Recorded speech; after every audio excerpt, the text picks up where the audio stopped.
If you want to connect HubSpot CRM with Zapier and automate your workflow in just a few minutes, this video is for you.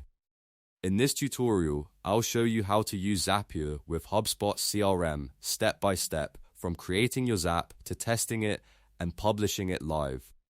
This is a great way to save time, reduce manual work, and keep your leads, contacts, and tasks moving automatically between your tools. If this video helps you, please hit the like button and subscribe for more simple software tutorials just like this. Alright, let's jump right in. First, open your browser and go to Zapier. Once you're on the Zapier homepage, look for the Create button. Click Create to start building a new automation. Zapier will give you a few options, and here you want to choose Zap Workflows because that is the standard way to build an automated connection between apps. Now you'll be taken into the Zap editor. The first thing you need to set up is the trigger. The trigger is the event that starts your automation. Click on Trigger to begin. In the app search bar, type HubSpot CRM and select it from the results. This tells Zapier that your automation will start from something happening inside HubSpot. Next, you need to choose an event. Zapier will show you a list of trigger events, and you can select any one that matches your workflow.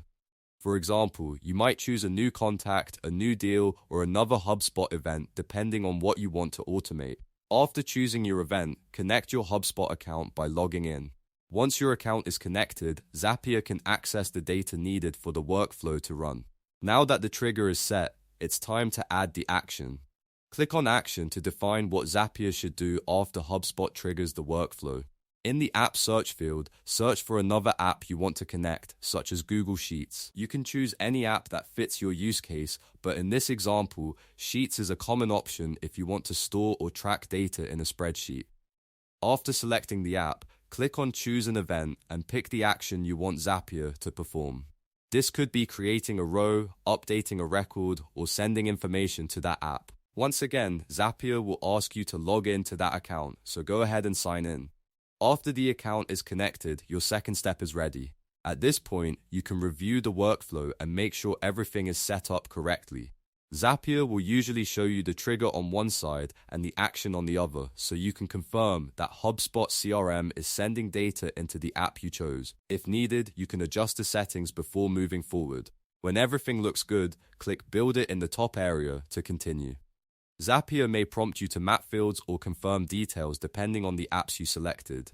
Take a moment to check each field carefully so the right information goes into the right place. This is especially important if you're sending contact details, deal information, or lead data into another app.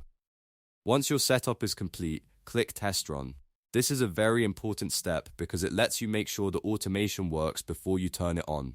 If the test is successful, Zapier will show that the data was sent correctly. If anything looks off, you can go back and adjust the setup before publishing. Finally, when you're happy with the results, click Publish. That will activate your Zap and make the automation live.